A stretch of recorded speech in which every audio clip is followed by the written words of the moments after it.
Je ne suis pas une personne qui se sent à l'aise avec les mots. Mon appréhension du monde est essentiellement visuelle. Mes moyens d'expression le sont aussi. Ce que je sais faire parler, ce que j'arrive à rendre expressif, ce sont des images. Mettons que c'est comme si mon œil savait des choses que ma langue ignore. Revenir sur un parcours de 10 ans de direction artistique dans la presse pour parler de mon propre travail et le mettre en mots me fait sentir inévitablement vulnérable. Je sais que ces mots ne seront pas les plus justes. L'homme de la rue ne soupçonne pas, derrière les magazines qu'il feuillette au kiosque, l'existence d'un regard qui les façonne et les met en forme. Et s'il a entendu parler de la profession de directeur artistique, il ne s'en fait pas une idée très claire. C'est peut-être parce qu'il s'agit d'une profession à contour flou que chaque directeur artistique habite à sa manière. Dans la pratique, la direction artistique consiste à faire des choix. Telle photo en couverture plutôt qu'une autre, un aplat de couleur Pantone 253C plutôt qu'un 254, pencher pour une typo Mrs. Eves romane plutôt que pour sa grande-tante la Garamonde, un peu plus prude. Une multitude de choix formels, souvent exercés en naviguant parmi des contraintes lourdes, choix qui, ensemble, vont modeler l'apparence d'un projet, façonner sa face visible. En fin de compte, on vous engage pour exercer votre goût.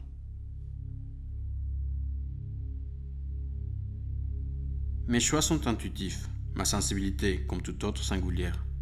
C'est celle d'un œil qui s'est éduqué au fil des années, qui s'est nourri, mettons, du langage graphique de Neville Brody, de la Madonna del Parto de Piero de la Francesca, du géométrisme des frises du Mexique précolombien, des percutants montages texte-image de Barbara Kruger, des manières de voir de John Berger, d'un père penché sur sa table à dessin.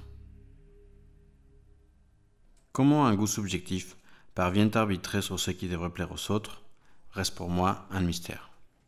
En tout cas, pour être directeur artistique, il faut être un peu directeur et un peu artiste.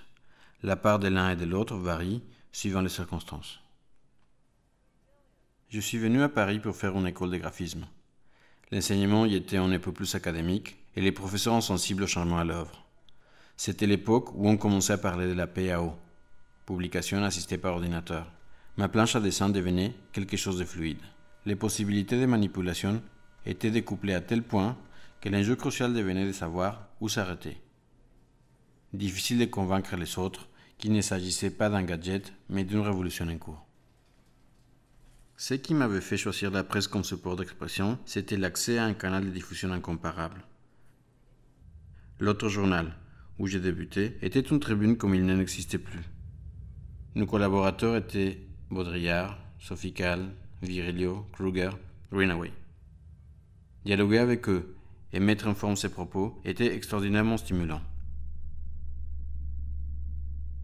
Avant de créer une maquette, il faut saisir la personnalité de la publication, qu'elle soit existante ou à naître. À partir de cette intuition, on élabore une identité visuelle et graphique. On vise à définir un style qui épouse le contenu, un style qui raconte le contenu.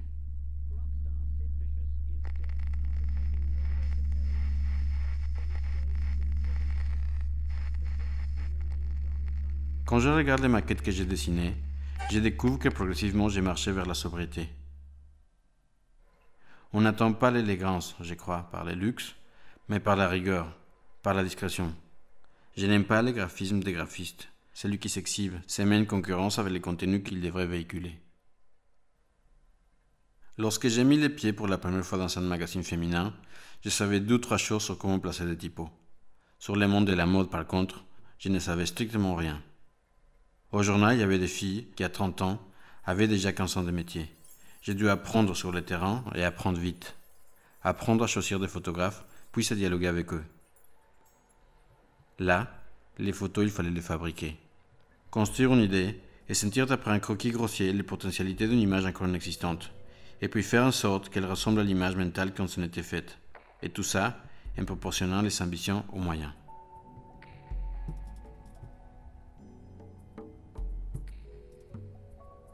Parmi les responsabilités du directeur artistique, figure celle d'assister à la prise de vue. Veiller à ce que ça ne dérape pas, ou pas trop. J'ai eu souvent l'impression de faire du babysitting. Il faut gérer les angoisses et les susceptibilités. L'imponctualité du mannequin, la dispersion du coiffeur, rassurer les photographes, faire les médiateurs avec des stylistes inclins à l'hystérie, et attendre, et se gaver de sushis, et attendre encore. Des fois, la grâce fait une apparition furtive sur les sets. On aura peut-être alors une série réussie.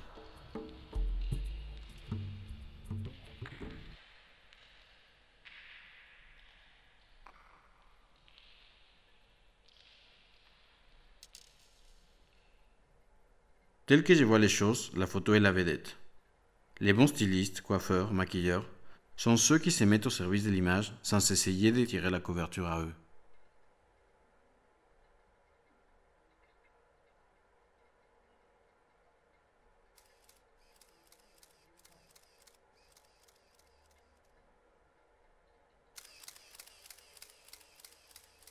Une photo de mode est presque de la forme pure, un exercice de style et sous contrainte.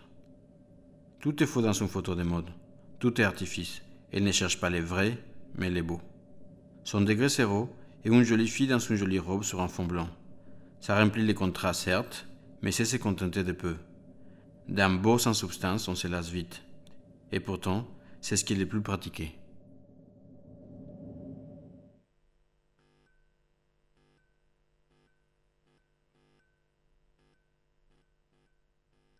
La planche contact, il faut l'examiner au compte-fil.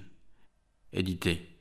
Choisir parmi des dizaines d'images, celle où la pose, l'éclairage, l'expression, la composition, les tombées des tissus font un ensemble harmonieux. Construire une séquence implique un travail de regard sur les tensions internes des images pour créer un rythme, pour faire surgir une ambiance. Les vêtements ne sont plus qu'un composant parmi d'autres. Certes, il faut toujours les voir, c'est l'impératif. Il ne s'agit pas de nier les vêtements, mais de montrer les vêtements et davantage. J'ai toujours essayé de travailler avec des photographes dont les images transcendent les contrats de base de la photo de mode. Je cherche des photographes aux horizons plus vastes qui proposent des réflexions sur les portraits, les paysages, la nature morte.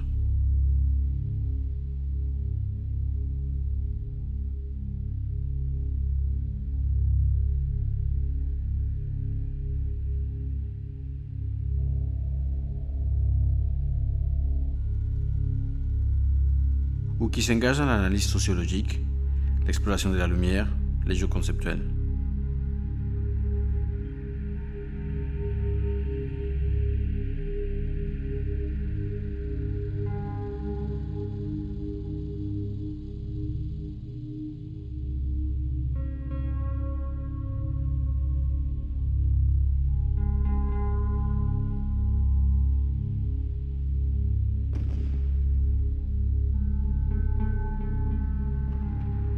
Lorsqu'un travail de commande est soutenu par des recherches d'ordre personnel, il surpasse ses expectatives premières. De fond s'insinue dans la forme.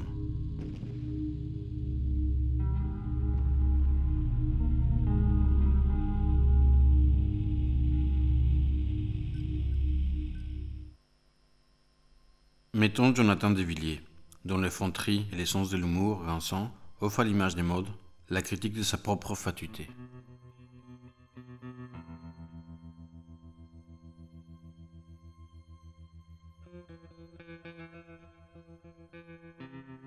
Ou cette série de Javier Vallhonrat qui pousse les modèles du clair-obscur à référent baroque vers une inquiétante étrangeté.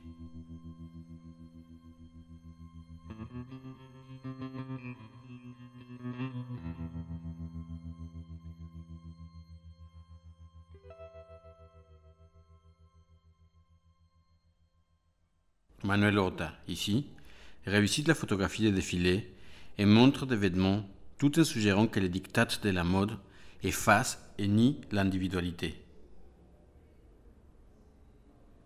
Ici, l'artiste autrichien Erwin Wurm s'amuse autour de costumes cravates de luxe et fait de l'absurde une leçon de liberté.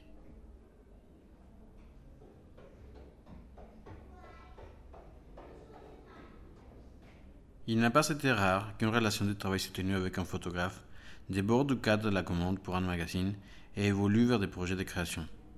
Ensemble, il nous est arrivé d'investir d'autres supports comme des livres ou des expositions.